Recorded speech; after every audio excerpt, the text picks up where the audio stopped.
is in the building. First of all, I like to thank God. Second of all, I like to thank my whole Black Compass family on both sides, you know what I'm saying? And one other thing I like to say, any artists out there that want to be an artist and want to stay a star and don't want to have to worry about the media being all in your battles, all on your records, dancing, come to Black Compass.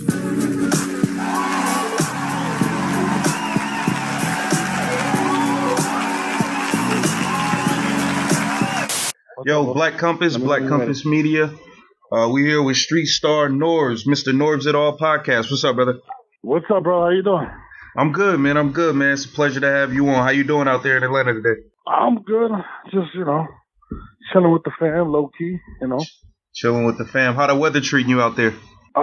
Yesterday was like 80 degrees, and then I don't know, it's like fucking 30 now.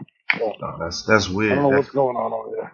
Well, at least you're not in New York City freezing. Nah, man. You gotta get the hell out of New York. Too many weirdos out there. You just got tired of New York, so you just decided to move? Life happens. So, one, I was already tired of New York. You know what I mean? In terms of just everyday life, just park in your car. Like, let's be honest, most people have alternate side parking. I didn't have a house out there, so I had to park my shit in the street. So I'm parking my shit in the street, having to wake up to switch it to the other side, dealing with tickets, cops pulling you over for nothing, high insurance, high rent, and then I met my wife. We got married, and we had a child on the way, and we just said, you know what, get out of here, man. And then she wanted to go to Georgia. She always loved Atlanta, ironically, I felt the same way when I was younger. So I was like, you know what, we're starting a new life. Let's get out of here. So. I had to get out of it. It's just, a lot of people love New York, and New York is great for what it is, but a lot of people in New York stick with that New York mentality, and they don't know how to do anything outside of it. And when you start traveling, and I've been able to go all over the world, it kind of allowed me to identify what I really wanted in life, and that New York shit, I just can't do it. New York, man. New York is a lot of work, man. Just like even when I go to visit, I always feel like I could only be here for about a week. I don't think I could deal with the everyday trains and the parking. I don't know if I can deal with that. Not only that, like, it's just like everything's expensive. I think New York, San Francisco, and Boston, if I'm not mistaken, are the three most highest cities in terms of living expense. For instance, like I was reading something in what's that? In San Francisco, right? If you're making six figures, like really 100,000. You're considered low income. That's insane. Yeah. You know what I'm saying? Yeah. That's insane. And in New York, like, where I was living, rent was starting at like $4,000 a month rent. And I'm just like, Jesus Christ. And I'm seeing, people out of town just working at Walmart and living better than I was. And I was, I got to get the fuck out of here. And it's crazy, bro. Like, you're looking at, let's think about it, like, put this into perspective. If you're paying, let's say, $4,000 rent, let's say $3,000, that's on the lower end, and that's in a neighborhood that you're probably going to get shot at. And when I say $3,000, you're probably looking at a 2-bedroom, and this is what it's starting at. Times that by 3, that's $36,000. That's insane. In rent? Yeah. In rent, that's crazy. That's not even light. So, the living in New York has become ridiculous. The fact that it's so crowded is ridiculous. And then, everywhere I would go, somebody would recognize me or this and that. And it was to the point where it was like, you know what? I just want to get the hell out of New York. I love it. It's dope for what it was.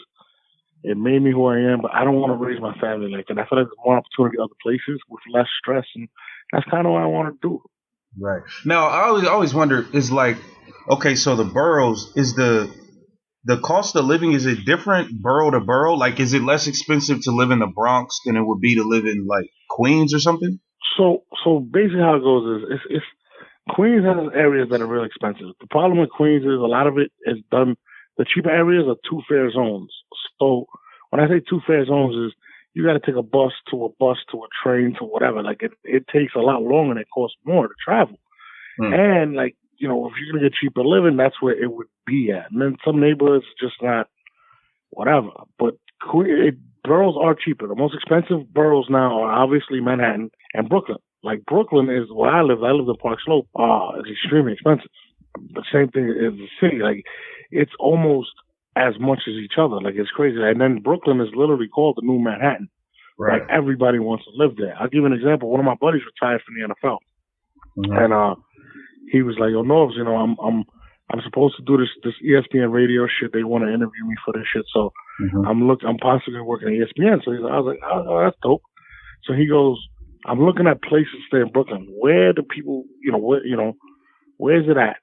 So I told him, I was like, "Oh, Dumbo. That's what everybody wants to live at." Now, mind you, this is a guy that's making millions in the NFL. He called me back like maybe 5 minutes later and told me to go fuck myself. And I was like, "What?" He was like, "Dude, the fucking rent." He was like, "The rent was like triple like his mortgage." And he was living in Arizona. And he was just "Yo, that's ridiculous." He goes, I would never pay that. Yeah. And it's just scary. Like it's just one of them things. But like Brooklyn, Staten Island is probably the cheapest out of the boroughs because Bronx is on the come up now. Like if you go to the Bronx, before I left, the Bronx was building condos galore. Like it was just, they're kicking everybody to Yonkers and everywhere else. They're kicking everybody out. So living has definitely changed. It's ridiculous. Wow. Man. Okay, so Norbes, I wanted to get into your history because I think kind of what you did, what you brought to the battle rap culture. I feel like it kind of gets swept under the rug, and people don't. I don't know if it's new fans that just aren't really in tune with the history, but I definitely feel like a lot of your contributions are swept under the rug. So I kind of want to talk about that a little bit. I mean, I look at it like this. Some people are just never going to be appreciated in life, whether you watch sports, whether you watch whatever. Everything I've done has been done from the bottom of the barrel to now. Like, even when we started the URL, we are partners. Like, that's the situation we walked into. It wasn't like, "Hey, you work for me." And so when people say that, like when Hustle says you work for the nigga, that's not even nowhere near true. As I'm saying, yes, that's his company. He started it, but we started it together. Like he brought me in as a partner. That's how we ended up rocking. Right. And, I'm one that, I guess for the fact that I speak my mind and I'm the easiest one to talk to, not to mention like, and let's if people want to talk contribution, not even just in what I've done in battle rap, in terms of media. Like, media, that's what I was going to say. I used to call in the battle rap arena as a fan. Like, everybody from Letterman to all these angry fans. This is all facts. And like people just don't want to admit it. People don't want, and it's to the point where I have to literally reinvent myself when it comes to the media stuff because a lot of the same people are doing the same things that I probably did back then, and it's just not cool.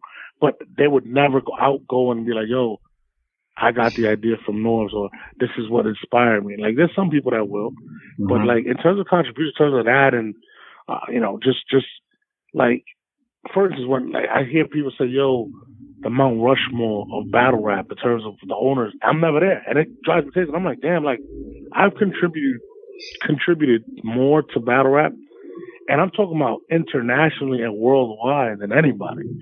And people are like, "What do you mean?" I'm like, bro, like the talent that you see, 95% of it has come from my doing.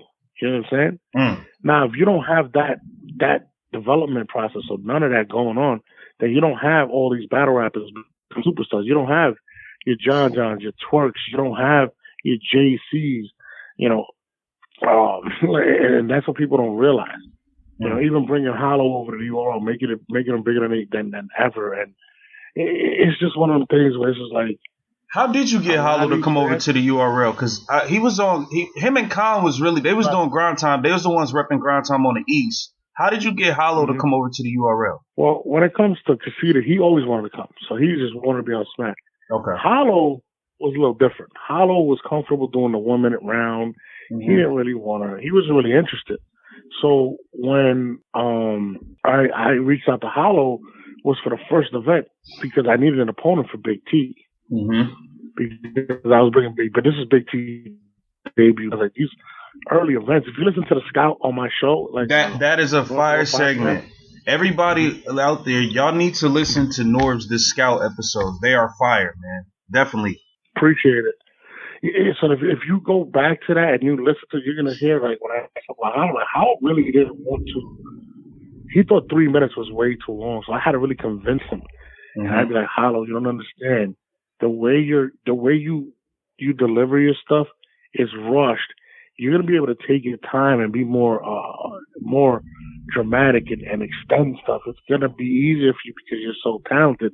It took a while to get Hollow to agree to do it because he was really like, man, I don't know. And when he did it, he hasn't turned back since. So like I literally Hollow always had a good relationship.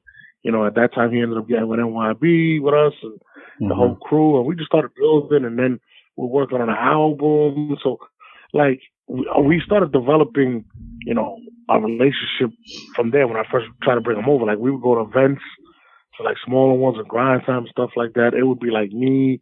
I'd run into DNA there. And DNA was a kid at this time, wasn't he? DNA was about 17, to be honest with you. Damn. So, you know, speaking to him and just kind of convincing him to finally do it, and it helped because he seen my vision. You know what I mean? And me and Hollow have always had a great relationship. He seen the vision. He was always supportive of it.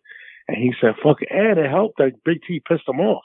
Big T kept harassing him. Yeah. You know what? Yeah. You know, I'm going to do it.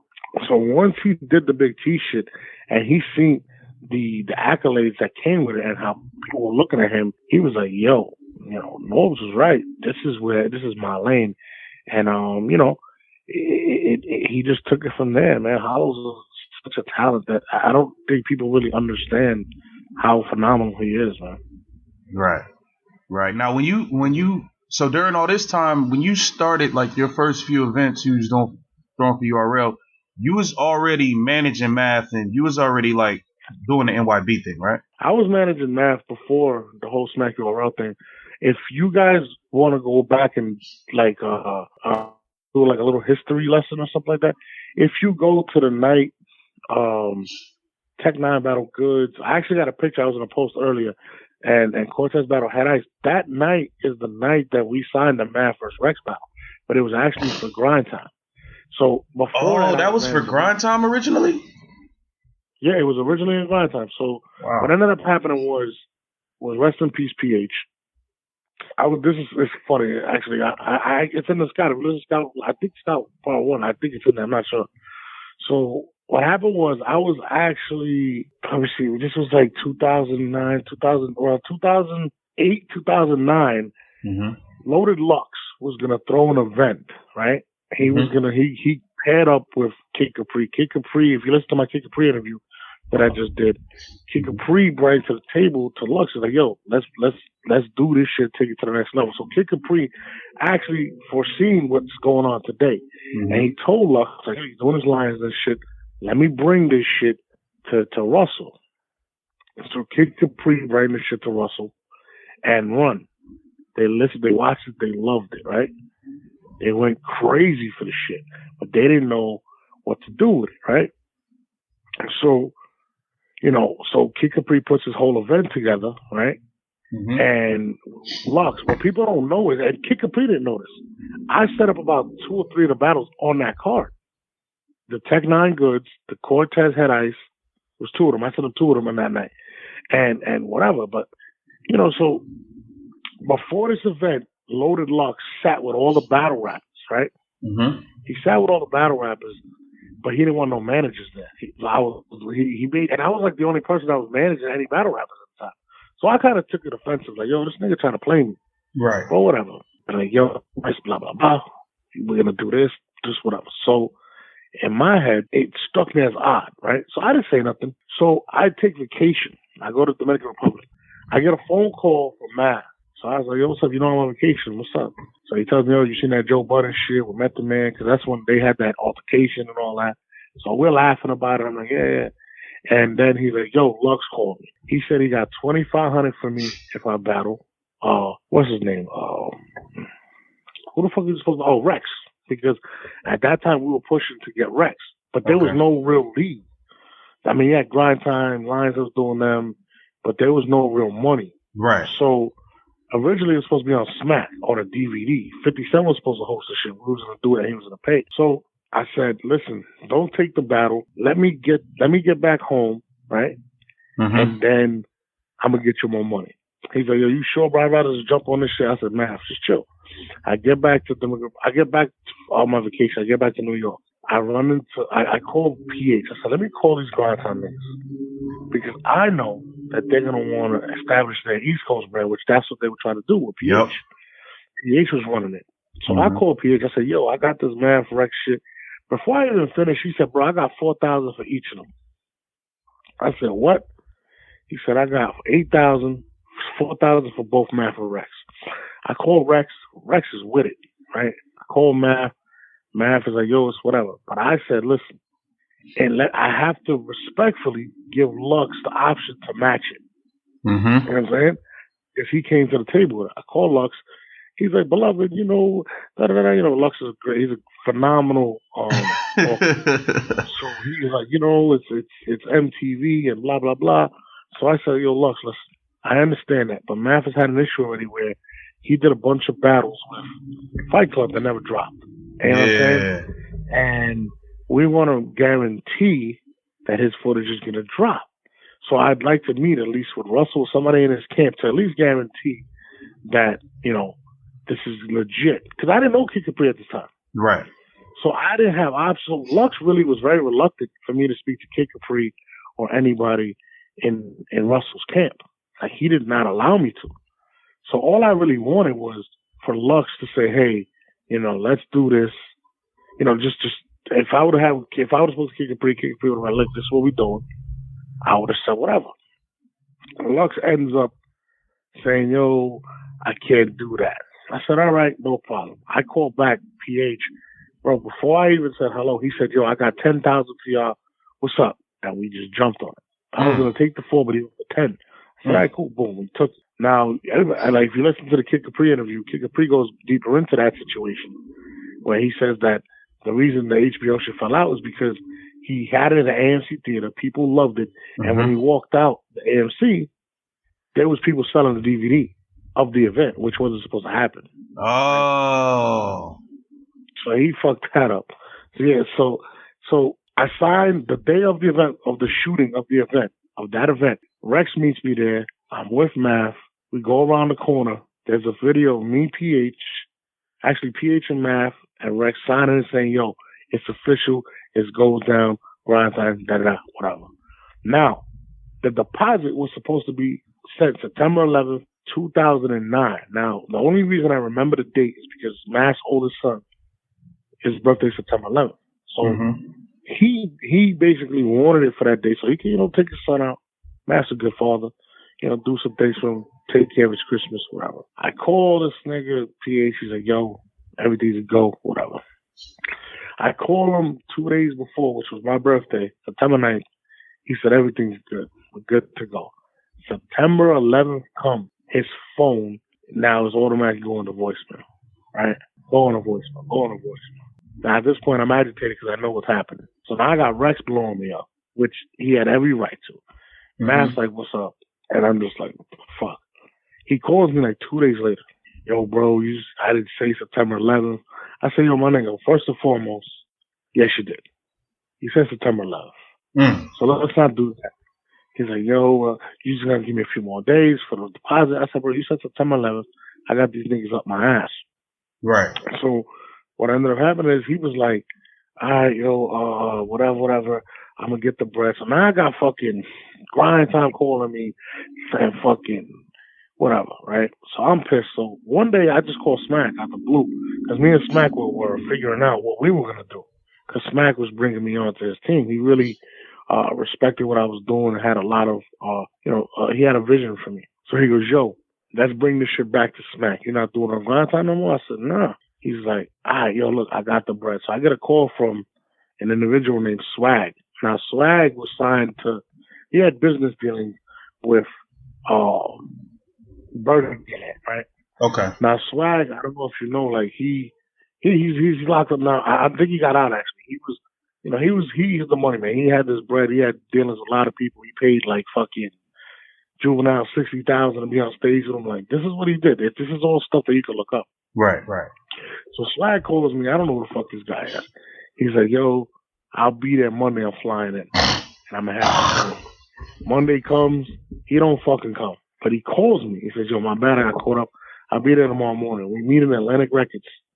Tuesday, Rex is there. I'm there. Math's there. We all there just chilling. Mm-hmm. He walks in. He has this big fucking chain of the state of California. Now, the crazy shit is, right, and this is just like, just if you research, Swag had a chain that was the state of California, and he had a line of diamonds going through the state of California, right? Mm-hmm. Now, this is I'm gonna throw this out. This is kind of crazy. He was known when they arrested him and did all that shit, right? This is all documented online.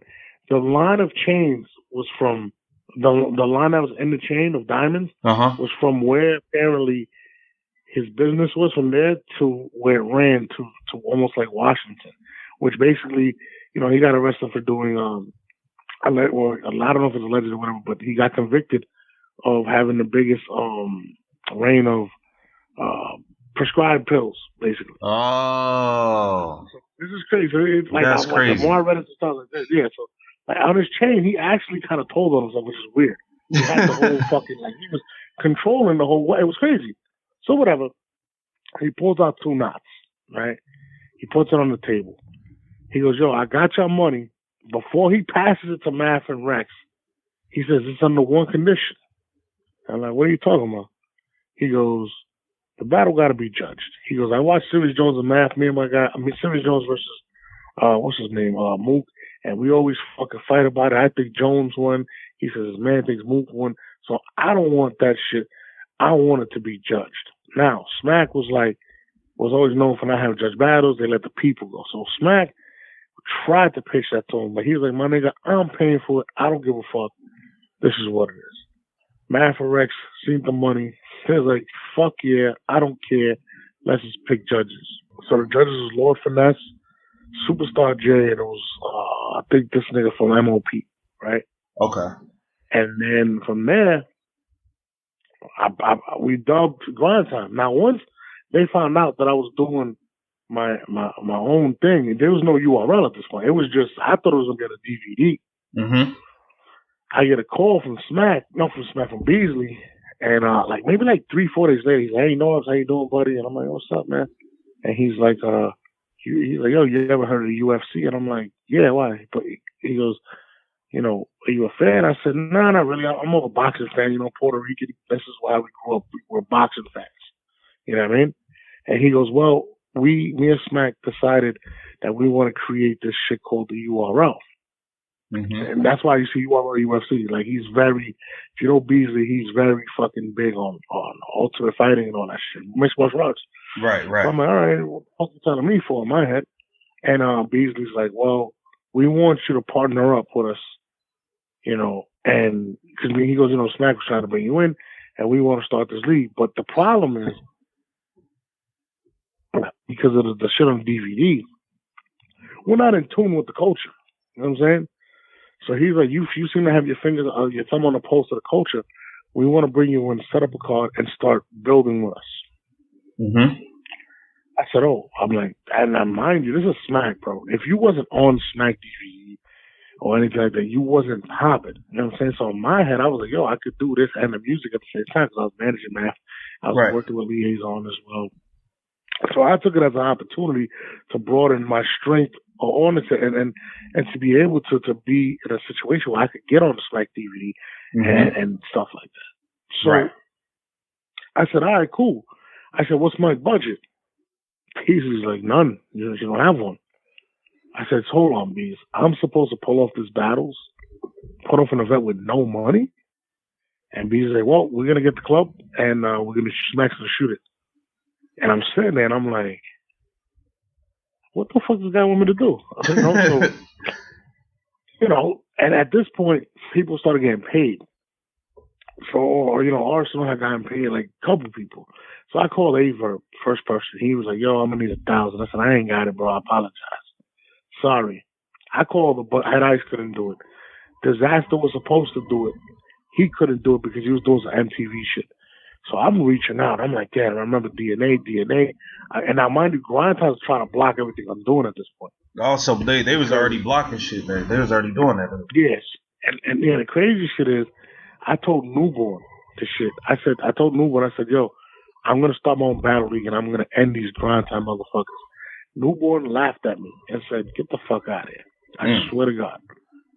So I'm calling everybody. I already had Corton on board. And Smack was like, yo, we got Young Miles.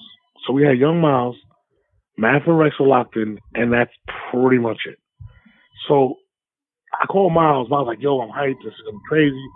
Yo, how about you bring back X Factor? I called Smack. I said, what you think about X Factor?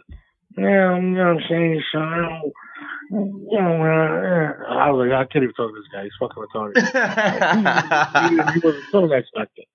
So I was like, you know what? I called Beezy. He was like, you know what? Fuck it, let's do it.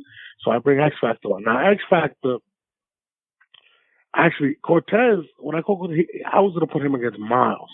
Cortez was like, nah, I don't want Miles. Lux washed him. Give me X Factor. I said, all right, that's what you want. You know, Max, I thought I was going to better look with Miles because Miles not a Lux. Right. So now I needed somebody for fucking Miles. And then I'm calling everybody. But I'm talking about guys that were actually a little relevant back then. Mm-hmm. Like, they're like, nah.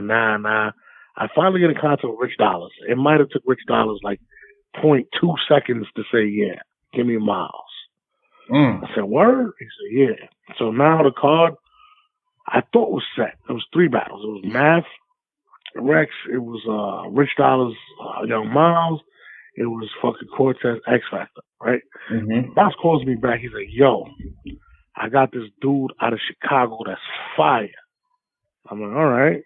He goes, yo, I'm going to send you footage. Now, mind, he sent me this Lions Den footage that apparently he had shot that Lux stuck his logo on that was terrible. And it was Big T battling somebody. I didn't even know. The footage was so bad I couldn't tell if Big T was big or not. I said, you know, Miles, I got you. Let's lock it in. So I just, out on whim, said, fuck it. Miles told me he's dope. Let me bring him on. At a 4th battle, make more interesting. I bring Young Miles on. I bring Big T on, and I don't have an opponent. I call Hollow. I said, yo, Hollow, what's up? He's like, yo, I convinced him. He says, fuck it, I'll do it. Right? Yep. But he says, will he put up money? Big T says, yo, I'll put up 1,000. Hollow's, all right, fuck it. 2 days later, Hollow's like, yo, this guy don't motivate me. I don't know nothing about him. Hollow backs out the battle. Big T's pissed. I called DNA. DNA's like, yo, I don't know, because, you know, PH will get mad at me. And he, remember, I told you they were blocking at this time. So he blocked that. Newborn, he already didn't believe me. I called Newborn. He was the same shit. So I call Blue Collar TV. If you remember a lot of the Lions and shit, the early stuff that we did, Blue Collar Television was actually shooting everybody. They had everybody. I don't know whatever happened to them. But they had a lot of ciphers, too. Yeah, there was fire. Mm-hmm. They had everybody. Arson had everybody. They were the first real fucking media to be getting footage on these guys. Like, there wasn't many people getting footage on these guys. Mm-hmm. Those guys were. So he's like, yo, you don't remember? And they were throwing events. That's what people know. They were throwing their own battles. So I was there when Miguel Diablo, which is Deacon Frost, battled Cortez. And they're like, yo, why don't you fuck with Miguel Diablo? And I'm like, all right, fuck it. That was his name at the time. I put him to battle Big T. Then he fucking switched his name. His name was Deacon Frost. Whatever that meant. The card was finally set. I was like, yo, I got to make this bigger. I got to impress Smack. I got to show Smack. We're going to make this bigger than just a battle. I get on the phone with Goods, and I'm like, Goods, what's up with... He tells me about Star. He said, yo, you know Star's a big battle fan. So I said, yo, can you pass me his number? So he calls Star. Star calls me. I get on the phone with Star, and I'm like, yo, Star, you know, I'm starting this battle league with Smack. You know Smack TV? He goes, yeah, I'm a big fan of battle rap. I love the way you guys do this. Da-da-da. So I was like, yo, Star, you know, I would like to know if you would like to host it or something. Now, this is a fucking shot in the dark. Right. You're talking about Star, who, you know, he's made so much money off of fucking media, the king of the hip hop media shit. He's on top of the world at this time. Like.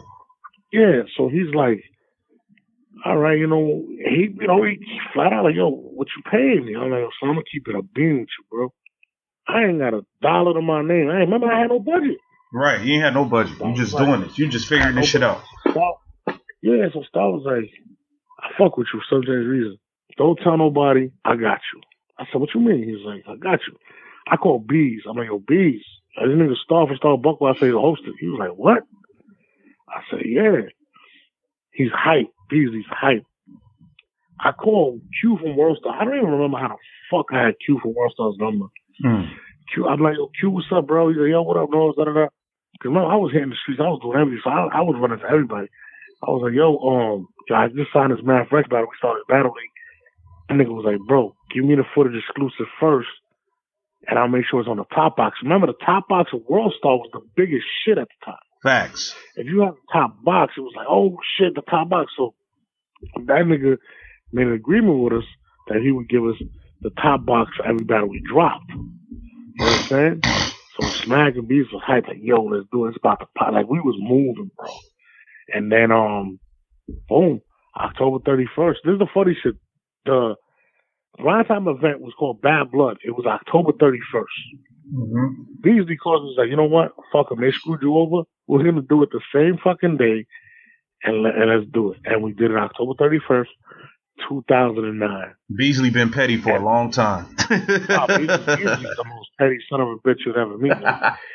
I'm more outgoing with it. Beasley's like, he's like the evil genius, man. So from then, that's how it started, man. And then, you know, fast forward, it's about to be the 10-year anniversary this year. October 31st, 2019 will be the 10-year anniversary, and we're here now. It's crazy. Crazy. All right, so I want to know, at the time of the initiation of the you had the event and the going into the Midwest movement, right? The math. Okay, when Verb came and he smoked SB, right? What is the state after that happens? He's supposed to come out there and battle Head Ice. The battle, Head Ice, yeah. Yeah, it didn't happen. You know what I'm saying? On Lions Den, called out Goods. Goods said he had pussy lined up, so he battles SB and he smokes him. Mm-hmm. What is the state of New York City at this point when they see this? Because when it hit the net, that shit took off. Like, it was crazy when that hit the net. Well, the crazy shit is, I actually went to that event. It was supposed to be in Harlem. Lux had books. He went. Remember, he used to do them in Black Star. So he was like, "Yo, I'm gonna make some money off this shit. Fuck it." So Lux went and tried to do it in like a location, but it shit was like a project hallway, bro. Like, it was like a project. Like, it was owned by the city. It was in the projects, and it was like a center. It was in the center. That's what it was. Of the project. But you know how like the projects have a center where the locals can go. Right. So Lux was selling tickets there. So we was like, bro, what the fuck? So we went to the event. I'm like, yo, it's freezing out here. I got a leather jacket on. I'm with Cortez, Matt. We all in the car. And I'm like, yo, my nigga, it's fucking brick out here, bro. Right. It's freezing. Where the fuck is Lux? Is he gonna let people in? So they flew these niggas from St. Louis out here. They're out there. There's cameras everywhere. You know what I'm saying? This shit was actually popular. Yeah. So people like, yo, but the people were lined up. I guess Lux didn't realize it was going to be that many people. You know what I'm saying? And they were looking for Lux. And Lux, I guess, had pre-sold tickets, all that shit. So we there. They don't open the venue or whatever it was. So now these niggas are everywhere. I don't even know what Ice is. Actually, I spoke to Ice. Ice was like, man, Lux fucking up, King. You know what I mean? He was like, well, whenever you get in contact, I'll let y'all know. So now Lux, Head Ice is somewhere else. He's not at the battle. We're like confused, like, yo, this shit ain't going down. You know what I'm saying? In Verb and these St. Louis niggas, they're in the street somewhere. So we didn't even see them niggas. You feel me? Mm-hmm. So when you see the footage, like, that's the first time we knew that he battled SB. Now we heard like, yo, he just battled SB, smoked him, da-da-da. We was out there. You know what I mean? It was freezing, bro. I give Verb a lot of credit. For that nigga to go out and rap in that cold weather, he's the man. Because I was dying, bro. Dying. It was so cold in Harlem. And when that footage dropped, it showed how much interest people actually had in the shit. Mm-hmm. And he introduced us to 3 new faces. You know, Verb, Ill, and Holla. No, Holla wasn't there. Holla was Remedy. It was Verb. Was it Remedy? Wasn't it Remedy? Remedy was supposed to battle. It was supposed to battle Goods. Had Ice was supposed to battle Verb. And Hitman was gonna go out there, but Hitman was still in school at the time, so I don't think he could go. Yeah, so they brought Remedy was supposed to, but I think Remedy might have had a battle, but I don't remember Remedy being out there. Okay. So the shit didn't go down, right? And when the shit dropped, people were just like, it was like the big debacle because he couldn't pull it off, Lux. So people were talking about the debacle, and then people were saying, they were saying a lot of negative things about Lux being the greaseball and all that shit. He had a bunch of people come out here. The event didn't go down. He sold tickets and whatnot. And, remember I told you about the Key Capricious. So people were looking at him like, bro, like, what's up with this nigga? You know what I'm saying? Mm-hmm. And when that shit dropped, it really showed that there was a very high interest in battle. People were like, oh, shit, this is fire. This is fire. And that's when I kind of people like, oh, shit, like, this shit going to take off. Right. You know what I mean? So the state was... That's why I don't give credit to none of these McDowell battle leagues that a lot of people support, because these niggas was around back then. But they didn't start their battle league until they seen that we were successful and just tried to do everything we do and book everybody we do. And then call themselves a fucking battle league, which is an embarrassment. No, nigga, you niggas literally biting us hard. So when I tell you, like, it was, like Blue Collar TV was one of the originators. You know what I'm saying? Like, they actually were doing battles. The Lance End, even Gladiator, you have. Like, so when you see all these, you see Battle Miracle, everybody that you see copy our format, they wasn't out there where we was freezing our balls off, nigga, building this brick. They seen us build a house, and they said, I like the way the house looks, let's do exactly that. You know what I'm saying? That's why I call these leagues McDowells, all of them. Not the ones that I recruit talent from because they're colleges, but all these bootleggers that he said because they colleges. Yeah, but that's not a diss. I like college football too, college basketball. But you need, like we the NBA and we draft from college. That ain't a diss. I'm talking about the dudes that try to, you know what I mean? Let's be real. I was out there. Where was y'all niggas? Right. You know what I mean? Right. Where was all of y'all until y'all felt like we capitalized off this shit? So, yeah, you're saying? So after that, so let's get to the Math Verb battle. Did you want Math to take that battle?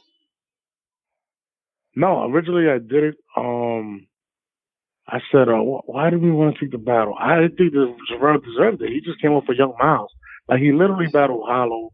Hollow wasn't really Hollow back then. He battled Rich Dollars. No, was it Rich Dollars? Marv One. But he was a star in the making. But it was a situation where I was kind of, what's the word I'm looking for? It was, oh man, what the fuck is it? It was y'all had way more to lose and a lot less to gain in that situation at the time. But it was a conflict of interest. That's what I'm saying. So I was like, man, for what? Why are we gonna bring up this Verb? And I ain't gonna front. Verb was kind of a dickhead at this point. He was cool, and then I was like, he's a dickhead, like for real.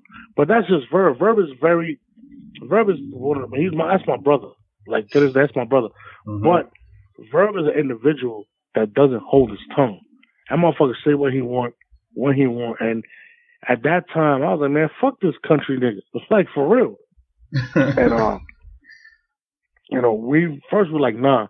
But when the nigga that's cutting the check says, hey, this is what I want to see, you don't argue with a nigga that's cutting you $9,000, $10,000 checks at this time. That was a lot of money back then. You know what I'm saying? Yeah. Still a lot of money. Most niggas ain't getting that now. Yeah, that's a fact. So,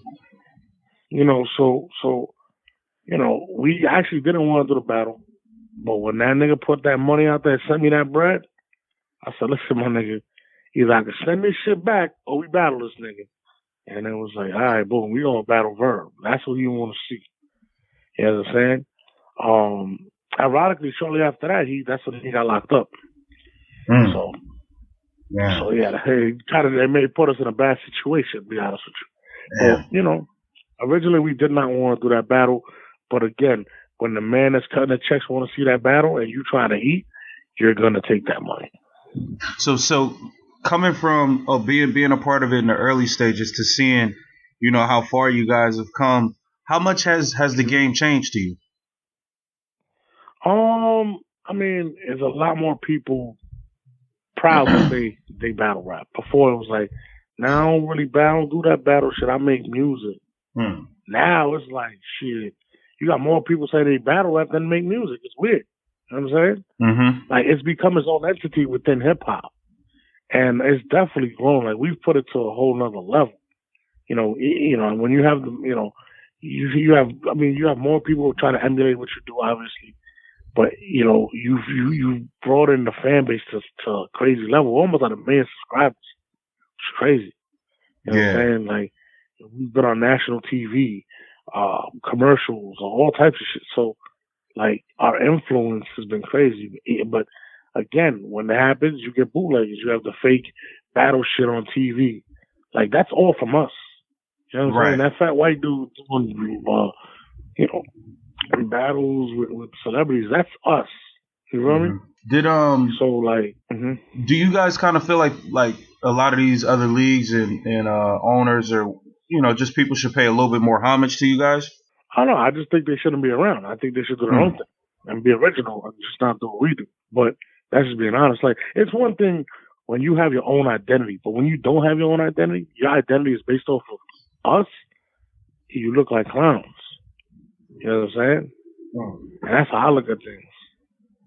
But to be honest, like, I try not to focus on that because I got a job to do. I have people that really rely on us to get their days going, and we're literally entertainment. Like, there's not a lot of, if you really think about it, even TV shows, there's not a lot of shows that have been on for 8, 9 seasons.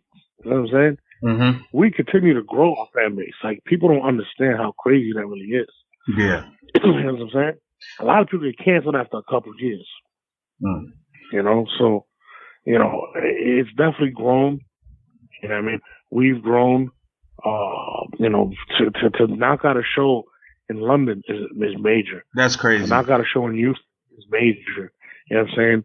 And you started out doing this with no budget to having events in Vegas and Houston and Florida and London. That's crazy, man. That's crazy. Zero budget, bro. Literally, like, I had to make fucking lobster with whatever they gave me, cans of tuna, bro. It was nothing. You know, one person got paid that event. I didn't get paid. Smack didn't get paid. He was just sitting there, man. You know. Wow. I want to ask you, what truly goes into talent development? Because I see a lot of people trying to, and I think it's due to you guys is saying, hey, we're going to put our guys under contract. So now other people are kind of they're being forced to groom their own young talent in order to keep their league up to par. What really goes into that? One, you got to have somebody that's not scared in a sense. No, I mean, like, I'm a hard evaluator because I want nothing but the best. And, you know, someone wants to go to a lot of different places. Like, I go to a lot of different places, take my time, and you know, it's like almost like NFL or NBA GM. If you don't have a good GM, you're gonna have shitty drafts. Right. You're not gonna continue to prosper. So, you know, that's very important. It takes a lot of watching. It takes a lot of breaking stuff down. Like, I see somebody within a round, I can break them down their entire style, what I like, what I don't like, his weaknesses, where he's going to, you know, and it's almost like breaking down a quarterback. But I've been doing this since I was a kid. I could watch the NFL Combine and watch quarterback's tape and break him down. And that's literally the approach I take with battle rappers.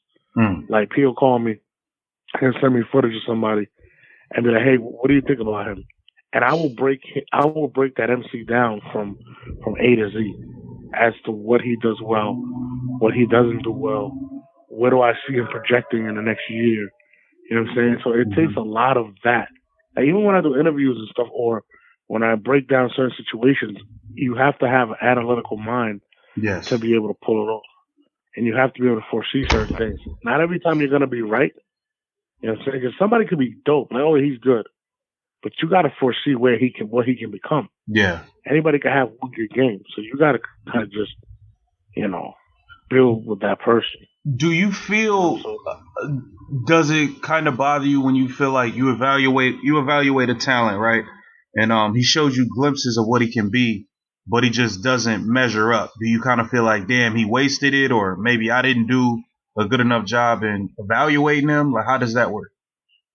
I mean, it's a combination. You know, you don't like to be. Nobody likes to be wrong. You know what I'm saying?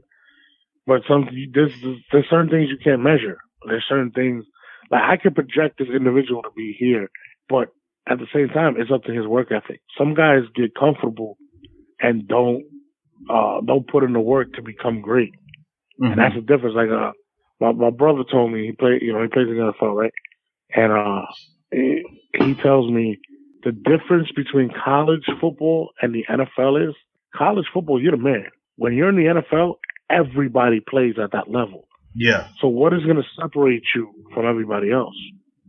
And he said work ethic. And that's the same thing. When you bring guys to the URL, like for instance, Loso. Okay. Loso was doing really well, right? People like, oh yeah, he's doing this thing. But when it mattered, he's kind of hit his first rift. You know what I'm saying? Now there are people doubting him because now you're playing at a level with everybody that really rocks at that level. Everybody was the best player on their team. That one, you know what I mean? Exactly. Yeah. And then that's really what it is. You can't evaluate work ethic. You can only take people's word for it.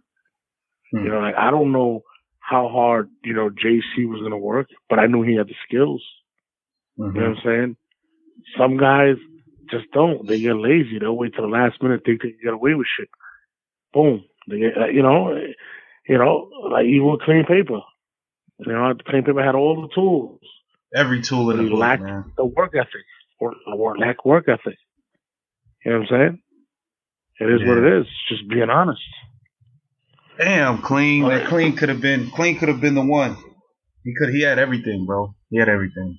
You know what I'm saying? Clean is he was dope, man, but he definitely dropped the ball. Yeah, for sure. Now, when did you decide, hey, we're gonna put guys under contract? Like, I'm sure it was something you probably was thinking about for a while, but was it just after seeing leagues? I was always with it from the beginning.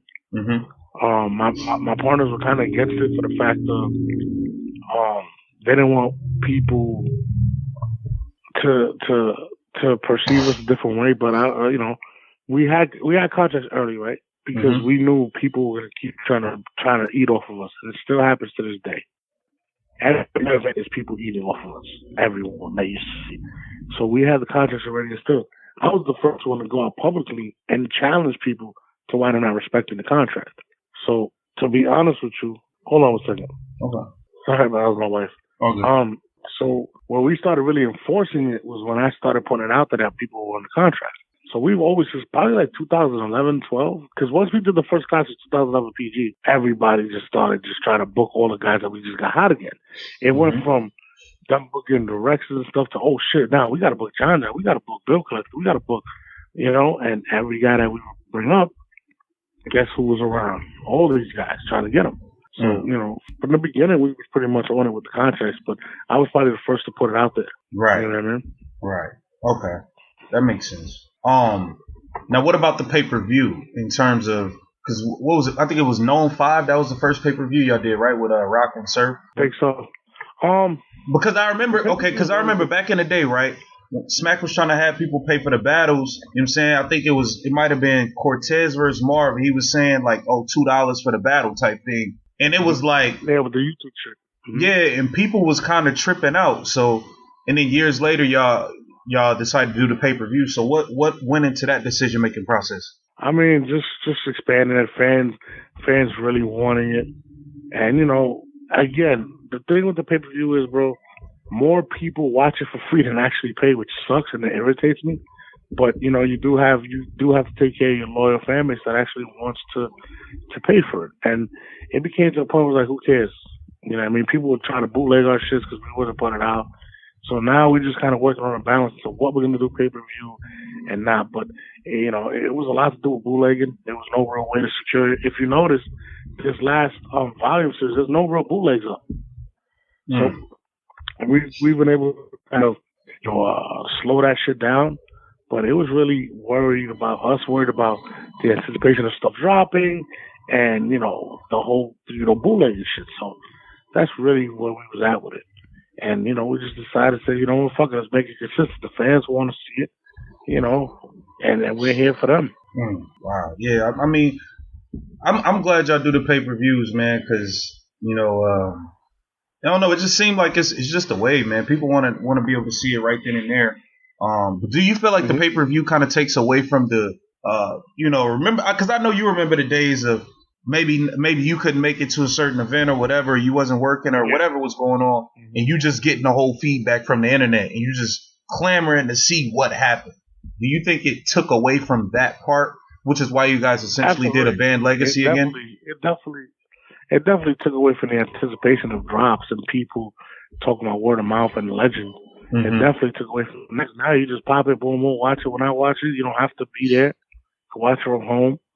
So, that's why I said, like, it definitely took away, and that's why we're trying to have more of a balance of it. So, we can still mix it in, and like Born Legacy coming up, Band Legacy this weekend, those aren't pay-per-view. They're going to be dropped. Right. So we kind of trying to now just balance it out a little better. Right. With so many like dope new artists, like y'all got Mac Mills, the franchise, the Snake Eyes, y'all got so many dope young up and coming talent. Is it hard to keep all of them like consistently battling? Like, is it hard like having enough events for all of these guys to be elevating at the same time? It is, but that's why we have good people on our team to create more events and more opportunities. Like even with the bands and the Born Legacies, and we've created more stuff like that. We're bringing back Born Legacy for that reason. You got Band Legacy for that reason. You got bands for that reason. So, just the minds, listen to the fans, and we kind of just put it together. But it is difficult to do it. But, when you're dedicated and you love what you do, you make it happen. Right. I feel that. Now in terms of 20. I just want to ask, what happened with the are you guys still looking into the Smackflix thing? Because I remember that was a conversation like a couple years ago. Is that something you guys still maybe looking into down the line? I don't know. I mean, when Smack dropped it, we were all kind of confused. We didn't all get together with that, but I definitely believe there's going to be some type of streaming platform like that connected to everything, the website and everything. But there's something that we're going to revisit and we're trying to kind of master. But I definitely think we'll end up doing that again. Yeah, I think that would be super dope. Now, one last thing. Do you feel like, because I feel like since the Battle Rap Arena days, you had Battle Rap Arena, Blue Collar TV, Gunline Battleground, which was another show. Do you feel like media? Yeah, do you feel like media is still having a more of a positive impact on battle rap than a negative? It depends. See, I don't label everybody media. There's a lot of bloggers that just give opinions, and then you have media who have inside information, and there's a lot like media and bloggers. Their presentations are different. You know what I'm saying? Media, basically, reporters do their due diligence before they put something out. I feel like a lot of bloggers hear something, they put it out, boom, that's it. When you do media, when you're a reporter, you get all the facts or as many as possible before you do anything, and you go through valid sources. So I definitely think there's a power struggle between both. There's certain people that really do it. What I will say is there's a shitload more bloggers now than I've ever seen, and a lot of other people that try to do media. I just don't think there's a lot of good people that do media like that. You know what I'm saying? Shout out to the J Blacks and stuff like that, Black Compass, for doing, to me, probably the best job possible.